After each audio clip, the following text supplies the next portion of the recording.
ఒంగోలు శాసనసభ్యుడు శ్రీ దామచర్ల జనార్దన్ నివాసంలో మర్యాదపూర్వకంగా కలిసి నూతన టీడీపీ రాష్ట్ర కార్యదర్శిగా మరోసారి అవకాశానికి కల్పించి సహకరించిన ఎమ్మెల్యే దామచర్ల జనార్దన్ గారికి ధన్యవాదాలు తెలియజేశారు. ఈ సందర్భంగా తెలుగుదేశం పార్టీ రాష్ట్ర కార్యదర్శి అడకా స్వాములు మాట్లాడుతూ, నాకు సహకరించిన రాష్ట్ర ముఖ్యమంత్రి చంద్రబాబు నాయుడు గారికి, నారా లోకేష్ గారికి, రాష్ట్ర మంత్రి డోలా బాల వీరాంజనేయ స్వామి గారికి, సంతనూతలపాడు శాసనసభ్యుడు శ్రీ బిఎన్ విజయ్ కుమార్కి, ఎమ్మెల్యే దామచర్ల జనార్దన్ గారికి, మారిటైమ్ బోర్డు చైర్మన్ దామచర్ల సత్య గారికి ధన్యవాదాలు తెలియజేశారు.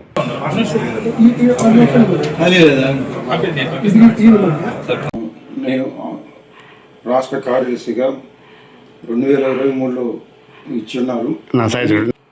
మళ్ళీ రాష్ట్ర కార్యదర్శిగా రెండోసారి నాకు అనౌన్స్ చేసినందుకు జాతీయ అధ్యక్షుడు మరియు గౌరవ ముఖ్యమంత్రి నారా చంద్రబాబు నాయుడు గారికి, అదేవిధంగా ప్రధాన కార్యదర్శి మరియు మానవ వనరుల శాఖ మంత్రి, విద్యాశాఖ మంత్రులు నారా లోకేష్ గారికి, అదేవిధంగా ఎస్ఎన్ పాడు నియోజకవర్గ ఎమ్మెల్యే అయిన బిఎన్ విజయ్ కుమార్ గారికి, అదేవిధంగా ఒంగోలు ఎమ్మెల్యే గారైన గౌరవులైన జనార్దన్ రావు గారికి, మరియు అందరికి కూడా నేను మంత్రివర్యులు మరియు డోలా బాలకృష్ణ గారికి, సత్య గారికి, అందరికీ కూడా నేను ధన్యవాదాలు తెలియజేస్తున్నాను.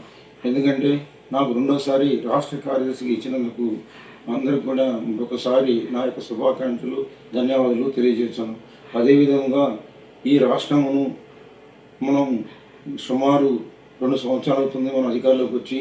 అప్పటి నుంచి ఇప్పటికి కూడా మరి మన రాష్ట్రాన్ని మన ముఖ్యమంత్రి చంద్రబాబు నాయుడు గారు సంక్షేమమే అభివృద్ధిని ధ్యేయంగా ఇటు పోలవరం ప్రాజెక్ట్ కావచ్చు, రాజధాని కావచ్చు, అనేక పరిశ్రమలు కావచ్చు, అన్నిట్లో కూడా ముందుండి తీసుకెళ్ళడానికి చాలా ప్రయత్నం చేస్తూ మనందరికి కూడా అన్ని విధాల అన్ని కులాలకు, బడుగు బలహీన వర్గాలకు సామాజిక